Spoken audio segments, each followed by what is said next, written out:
శంషాబాద్ విమానాశ్రయంలో విమానానికి బాంబు బెదిరింపు వచ్చింది. హైదరాబాద్ నుంచి షార్జా వెళ్తున్న విమానంలో ఈ ఘటన చోటు చేసుకుంది.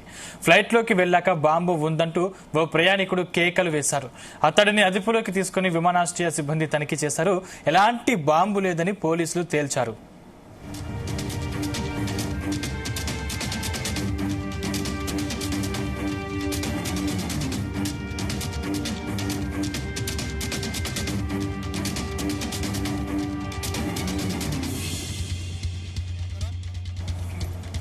శంషాబాద్ విమానాశ్రయంలో విమానానికి బాంబు బెదిరింపు వచ్చింది. హైదరాబాద్ నుంచి షార్జా వెళ్తున్న విమానంలో ఈ ఘటన చోటు చేసుకుంది.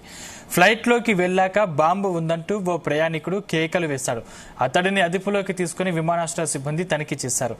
ఎలాంటి బాంబు లేదని పోలీసులు తేల్చారు. ఇదే అంశానికి సంబంధించిన మరిన్ని డీటెయిల్స్ మా క్రైమ్ బ్యూరో చీఫ్ రవితేజ అందిస్తారు. రవితేజ, హైదరాబాద్ నుంచి షార్జా వెళ్తున్నటువంటి విమానంలో అదే ఫ్లైట్ లో ఉన్నటువంటి ప్రయాణికుడు ఫ్లైట్ లో ఈ ఫ్లైట్ ఇమీడియట్ గా స్టార్ట్ అయినటువంటి వెంటనే కొద్దిసేపటి తర్వాత గాల్లో ఉండగా ఒక ప్రయాణికుడు కేకలు వేసి ఫ్లైట్ లో బాంబు ఉందంటూ కూడా పెద్ద మొత్తంలో అతను అరవడంతో అతని ప్లేన్ లో ఉన్నటువంటి ఎయిర్పోర్ట్ అథారిటీస్, అక్కడ ఉన్నటువంటి ఎయిర్ హోస్టెస్ తో సహా మిగతా సిబ్బంది అంతా కూడా అతను అదుపులోకి తీసుకుని అతన్ని పూర్తిగా తనిఖీ చేయగా అతని దగ్గర ఎలాంటి బాంబు లేదంటూ మాత్రం అధికారులకు ఇన్ఫర్మేషన్ షేర్ చేయడం జరిగింది.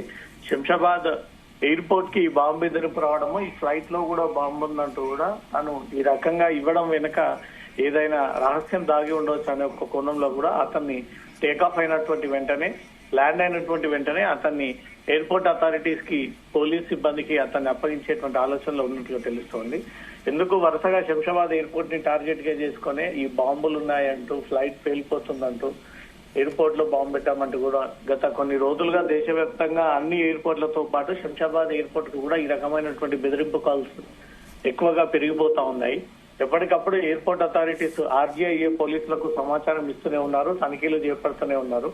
ఇప్పటి వరకు ఎక్కడ కూడా శంషాబాద్ ఎయిర్పోర్ట్ కి కాల్ చేసి మెయిల్ పెట్టి నేరుగా బెదిరించినటువంటి వ్యక్తులని ఇప్పటి వరకు చేజ్ చేయలేదు, వారిని గుర్తించలేదు. ఇది ఎక్కువగా విదేశాల నుంచి వివిధ ల్యాండ్ లైన్ నెంబర్ ద్వారా ఈ బెదిరింపు కాల్స్, మెయిల్స్ వస్తున్నట్టుగా కూడా ఎయిర్పోర్ట్ అథారిటీస్ గుర్తించడం జరిగింది. ఈ రోజు ఉదయం హైదరాబాద్ నుంచి షార్జా వెళ్తున్నటువంటి విమానంలో కూడా ఒక ప్రయాణికుడు సడన్ గా లేచి కేకలు వేస్తూ తన దగ్గర బాంబు ఉంది, ఫ్లైట్ పేలిపోతుంది అంటూ కూడా ఈ సమాచారం తను ఇవ్వడంతో ఇమీడియట్ గా అప్రమత్తమై సిబ్బంది అంతా కూడా అతని తెచ్చుకున్నటువంటి లగేజ్, అతని సీట్ అంతా కూడా వీళ్ళు పరిశీలించగా, తనిఖీ చేయగా ఎక్కడ కూడా ఎలాంటి ఎక్స్క్లూజివ్ మెటీరియల్ లేకపోవడంతో అతన్ని అదుపులోకి తీసుకొని ఫ్లైట్ ఇమ్మీడియట్ గా ల్యాండ్ అయినటువంటి వెంటనే పోలీసులకు ఒక ఫిర్యాదు అందజేయనున్నారు.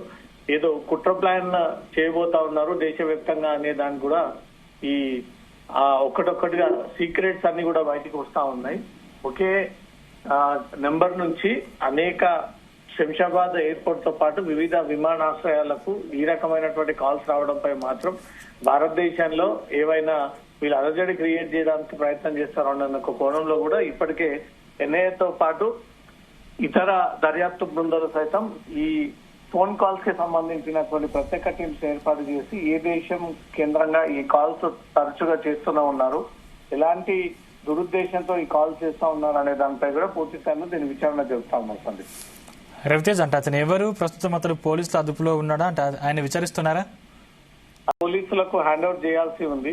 షార్జా వెళ్తున్నటువంటి ఫ్లైట్ లో గాల్లో ఉండగానే ఇతను బాంబు ఉందంటూ కూడా ఈ బెదిరింపులకు పాల్పడడంతో షార్జాలో ఫ్లైట్ ఇమీడియట్ గా ల్యాండ్ అయినటువంటి వెంటనే అతన్ని ఎయిర్పోర్ట్ అథారిటీస్ కి హ్యాండ్ ఓవర్ చేసేటువంటి అవకాశం ఉంది. ఇప్పటికే వీళ్ళు కమ్యూనికేషన్ ద్వారా అక్కడ పైలట్స్ అందరూ కూడా ఇమీడియట్ గా పోలీస్ అథారిటీస్ కి, ఇటు శంషాబాద్ ఎయిర్పోర్ట్ కు అటు షార్జా ఎయిర్పోర్ట్ అథారిటీస్ కి కూడా ఇన్ఫర్మేషన్ షేర్ చేసి ఒక ప్రయాణికుడు ఇలా వ్యవహరించాలని ఒక విషయాన్ని కూడా తెలియజేశారు.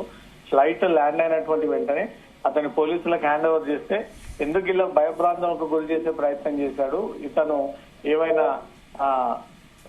ఉగ్రవాదుల ముఠాలకు కానీ ఏదైనా రాడికల్ ముఠాలకు కానీ ఇతను పనిచేస్తా ఉన్నాడా, ఆ ఉద్దేశంతో బెదిరిస్తే ఏవైనా వీళ్ళు ఇంకో ప్లానింగ్ తో పాల్పడేటువంటి ప్రయత్నం చేశారన్న ఒక కోణంలో కూడా పోలీసులు విచారణ చేపడితే ఇతను ఆ రకంగా అనౌన్స్ చేయడము, ఆ వెనక నుంచి ఎవరు ఇతను డైరెక్ట్ చేశారనే దానిపై కూడా పూర్తి స్థాయిలో విచారణ జరిపితే వరుసగా ఎందుకు ఈ బెదిరింపు కాల్స్ పెరిగిపోతున్నాయనే దానిపై కూడా క్లారిటీ వచ్చేటువంటి ఛాన్స్ ఉంటుంది. రవితేజ్, అంటే గత 3 నెలలుగా ఏపీ తెలంగాణ విమానాశ్రయాలకు సంబంధించి ఎక్కువ బాంబు బెదిరింపు కాల్స్ వస్తున్నాయి. ముఖ్యంగా తెలుగు రాష్ట్రాలను ఎంచుకోవడానికి ప్రధాన కారణం ఏమై ఉంటుంది? దేశవ్యాప్తంగా అన్ని ప్రధాన విమానాశ్రయాలకు ఈ బెదిరింపు కాల్స్ పెరిగిపోతా ఉన్నాయి. కొందరు నేరుగా ఎయిర్పోర్ట్ కంట్రోల్ రూమ్ కి ఫోన్ చేసి ఈ ఫ్లైట్ లో బాంబు ఉందని, ఎయిర్పోర్ట్ లో బాంబు ఉందని ఈ రకంగా ఇవ్వడము, కొంతమంది మెయిల్ పంపడము, కొంతమంది ట్విట్టర్ ద్వారా ఈ ట్వీట్ చేయడము, ఈ రకంగా ఫ్లైట్ లో వెళ్తున్నటువంటి ప్రయాణికులు బాంబు ఉందంటూ కూడా బెదిరించడము.